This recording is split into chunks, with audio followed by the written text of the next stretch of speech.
Good evening and welcome to Between the Lines. I'm John Matisonn. Tonight we're going to talk about the students. My guest is Nompumelelo Runji. She's a political scientist. She has a BA Honours and a Master's in Philosophy from the University of Pretoria and now working on her doctorate. She's also a columnist on the Sowetan, and she's very thoughtful, and I wanted to understand firstly from Nompumelelo a little deeper than we're currently getting about why the situation is as volatile as it is. Nompumelelo, welcome. Thank you so much, John. My first question to you is really, from the media we get a lot of information about the University of Cape Town and Wits and maybe Rhodes, but I've noticed that things are so different on the different campuses, and that's what I wanted your insight on particularly. I noticed, for example, that Fort Hare, the issue there seemed not to be primarily fees must fall, but campus security, including sexual harassment and even rape. Tell us what the differences are, what the issues are on the different campuses. Yeah, John, when we look at the fees must fall, campaign or movement, we cannot look at it in isolation from the different activism that has been happening on the various campuses since early 2015.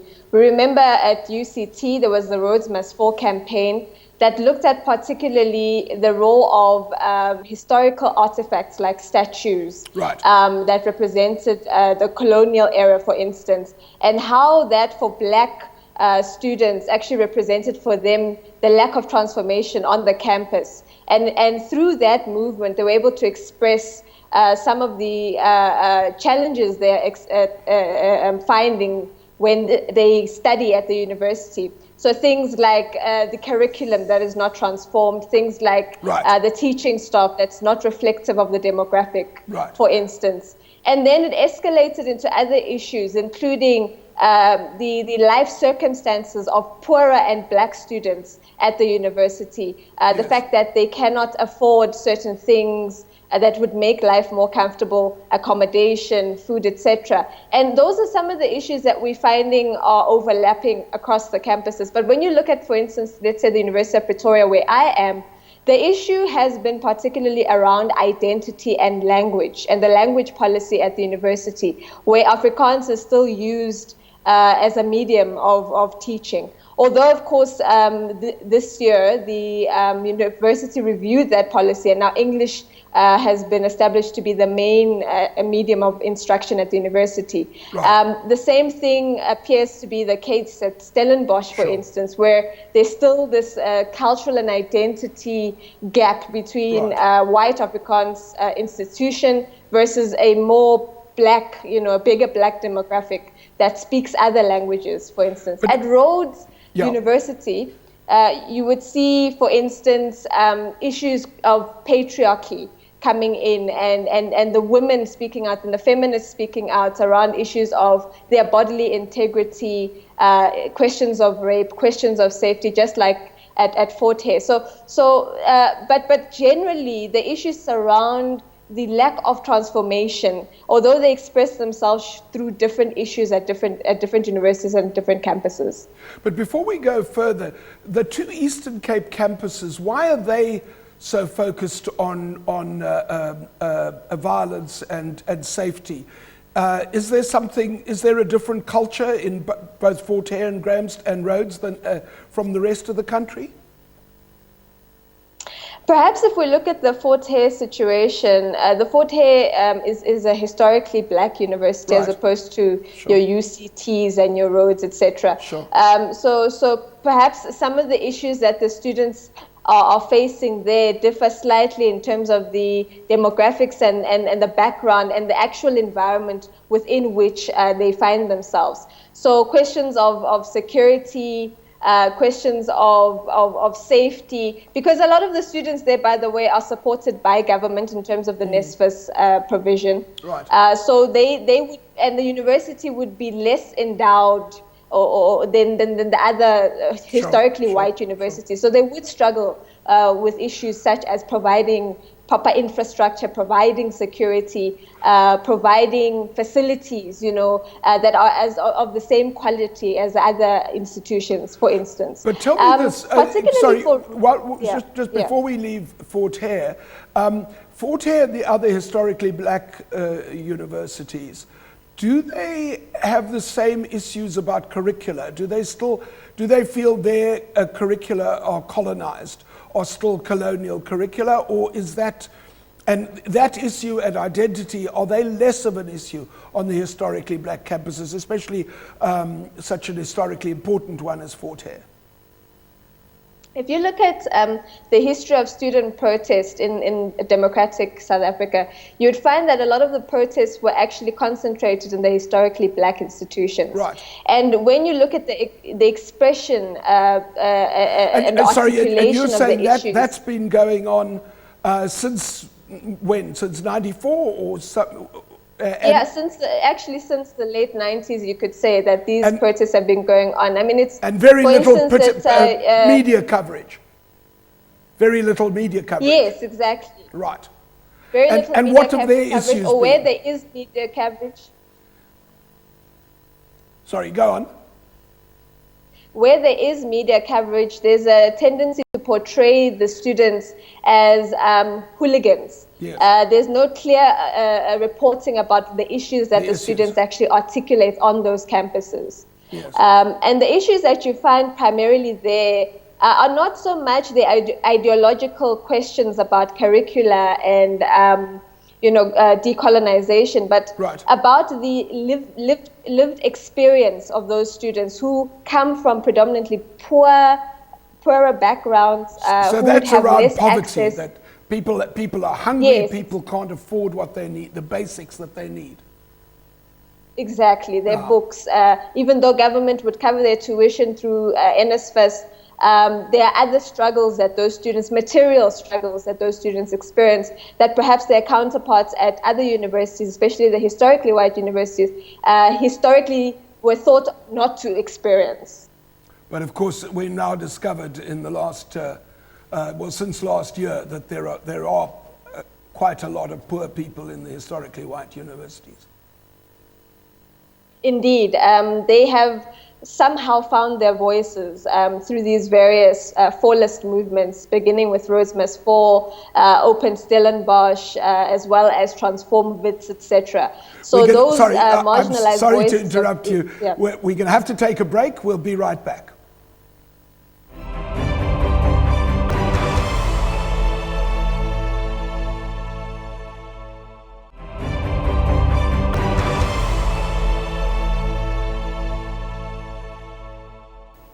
And we're back with Nompumelelo Runji talking about the student demonstrations.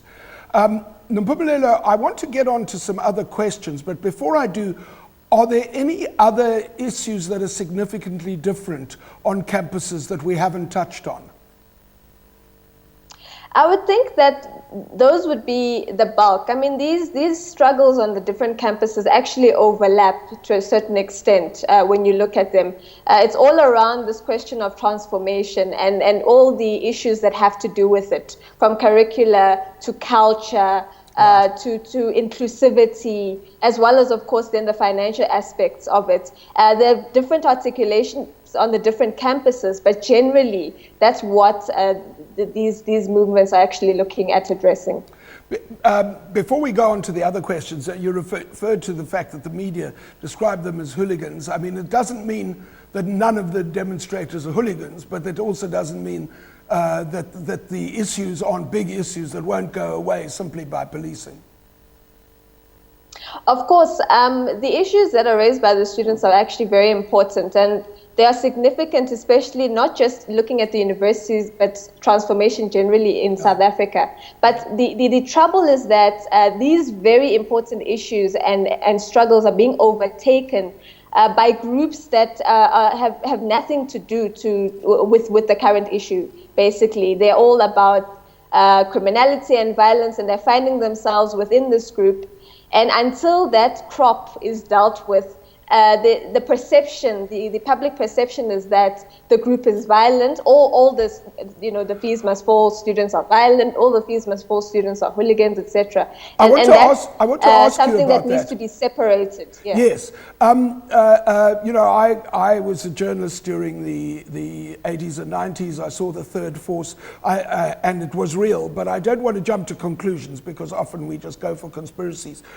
What is your sense on the ground? It's quite clear that a lot of the students have real issues. That's beyond doubt, and we've discussed that a little bit.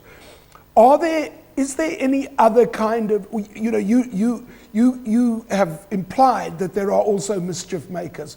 Is that just opportunistic individuals? What is your sense of that? Who are they? Well, being at the University of Pretoria, I happened to address a group of students that are also part of the Fees Must Fall movement, yes. That are expressing more broader issues around, for instance, a revolution, moving from capitalist, monopoly capitalist society to a more socialist, communist type of political system, but nationalization, etc. Do they have a clear ideology? Does that have sort of EFF links or Communist Party links? Yes, I was actually going to get to that.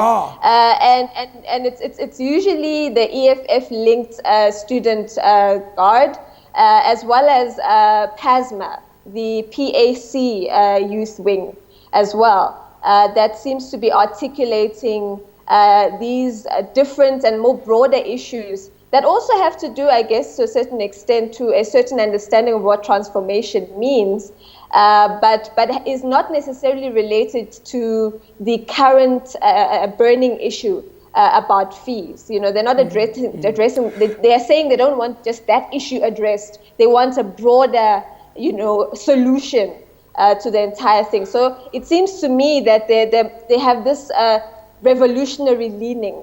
But is that fueling, sorry to interrupt you, but is that does the cases of burning and the damage, is that done by those kind of people in your impression, or is it done by opportunistic criminal elements? Look, I would not venture to give a verdict because obviously I'm not a police officer, but I would say that the level of stubbornness, for instance, of the students that say, for instance, the decrease is not enough, the capping of the increase is not enough. We want a holistic and real and complete change now. Yes. Those are some of the voices that are behind that type of uncompromising, perspective. And do you think that a lot of the do you think that a lot of the people who are protesting don't go to such an extreme view that they would settle for an incremental cutting of fees? I think that to a certain extent there's no coherence, if I may put it that way.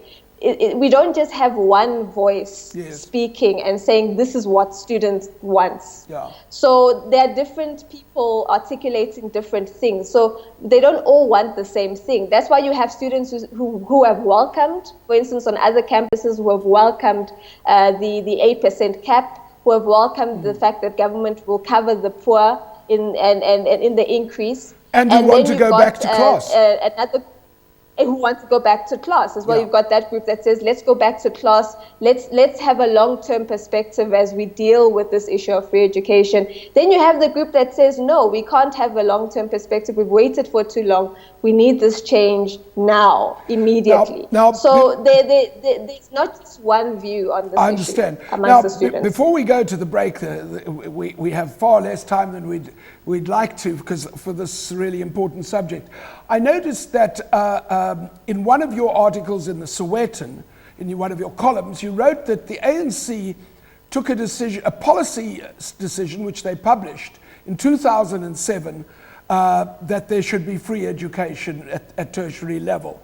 Can you explain that and tell us what has happened in the 10 years since then? How far have they moved? Look,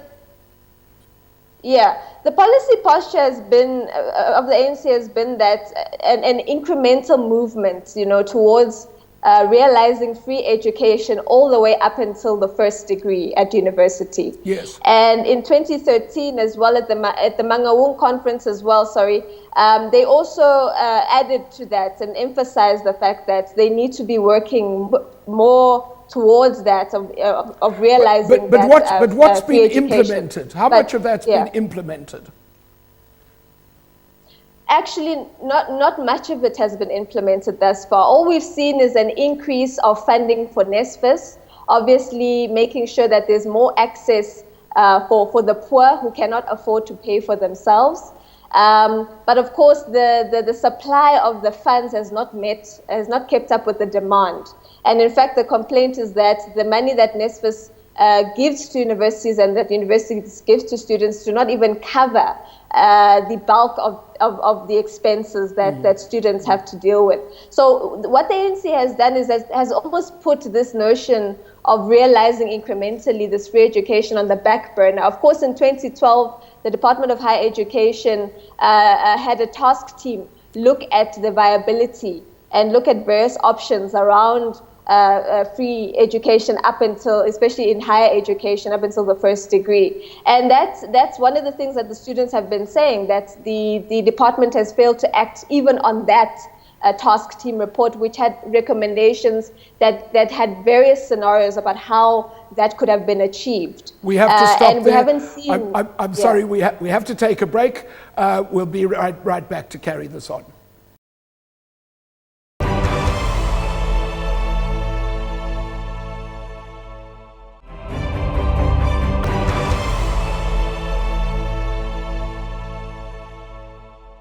And we're back with Nompumelelo Runji talking about the student demonstrations around South Africa.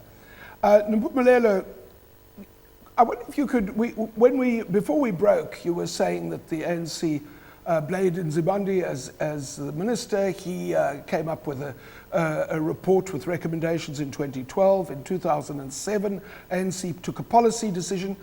As a political analyst, what's your insight? Why do you think they didn't move? Was it just, like you would say in other departments as well of government, where the Zuma administration just forgets about it, doesn't do the hard work of implementation? Was it just careless? Yes, I think that there's this culture of deferment, in South African government, where decisions are taken, where policies are put in place, but implementation is lacking. And this culture of deferment assumes that people will not hold the state to account, will not hold government to account when it fails to deliver on promises. It almost assumes that people are not actually paying attention and they're not actually following the decision-making and the policy-making processes within the state and within government. And do you think that the university, that the students have lost faith in the governing establishment, both President Zuma and Dr. Nzimande? I look at the student protests within the general context of discontentment that we see across the country around governance. Yes. And the keeping of promises to the people. So the students are finding a different outlet, because for many years they've been using the representative structures of the SRC, sitting on councils at the university, trying to influence and trying to make their voices heard. But this has not worked. Just like communities, local communities will go on a protest because the representative platforms, where they can speak to their representatives are not actually working. So they take to the streets instead. So this represents that.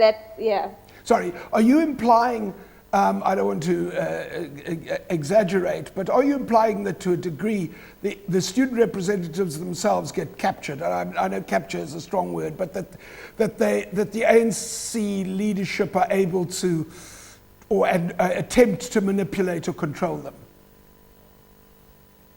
Yeah, I would say that it's on two levels. Of course, it's the way that the SRC is represented even at University Council. Only one or two members of the SRC would be on the council, and they'd have to try and influence policy at that level. But then also at the political level, where SASCO has been the key driving force at universities for decades, for the last 2 decades, nationally, and has for the longest of times managed to pacify the students under the guise of saying, let's wait for the ANC to act, etc. But that's not working anymore, because this is no longer, Fees Must Fall is not a partisan movement or campaign. It's actually been able to bring together students from different political persuasions. They've not only circumvented the SRC establishments, but they've also managed to circumvent the formal leadership structures of the various political parties on campuses, for instance. What's very interesting about that is that speaks to the loss of representativity. I mean, if you have a strong SRC that is elected by students and is trusted by students, and they speak out without fear or favor representing students, that's important as a check and balance on the whole system. And that's a neat segue into the book you wrote, The Democratic Opportunity, Does South Africa Need Electoral Reform? Because it occurred to me that if you had today a constituency-based system, and I'm not saying that's the answer, but if you had a member of parliament for Braamfontein and for the part of Pretoria where your university is, or Auckland Park where the University of Johannesburg is, or Rondebosch in Cape Town, or a member of parliament for Grahamstown where Rhodes is, those members of parliament would be breaking their necks every day to in parliament and in the corridors of power to get their constituents what they want. Exactly. The challenge we're facing in South Africa now, John, is how do we make the political system more accountable to the people? How do we make politicians more answerable, more responsive to what people on the ground, communities that actually go out and vote, actually want from them? And obviously, one of the suggestions or recommendations is that let's just change the electoral system, let's have a constituency-based system, and let's just solve the problem. But you see, it's not just, electoral reform is not a silver bullet, and we shouldn't look at it that way. Yes, there are certain elements of the constituency system that could assist in terms of bringing about greater direct links between the electorate and their members of parliament, but that wouldn't solve all the systemic issues that we are facing. That has to do also with the power that political parties actually exercise over their own members and over their own MPs, for instance, the internal party democratic dynamics, etc. What's the bottom line that you come out with?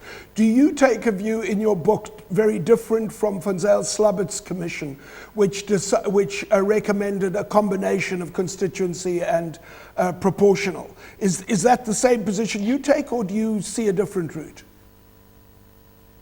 I begin by saying, John, before we even look at electoral reform, there are certain issues within our political culture that we need to deal with.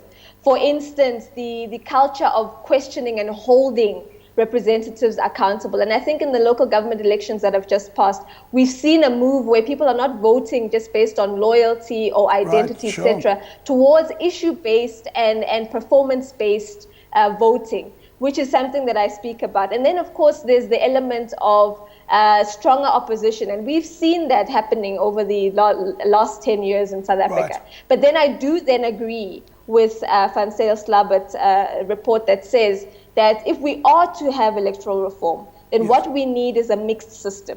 We can't have just a purely constituency-based system, because we still have issues that have to do with the past. We still need to have inclusivity. We still have to have representativity, fairness, the recognition of minority rights within parliament, etc. So those things we don't want to lose by getting rid of the PR system completely. We have to stop there. That's a neat, positive way to end the discussion. Nompumelelo Runji, thank you so much for talking to us. That's it for us on Between the Lines. Good night, and thanks for watching.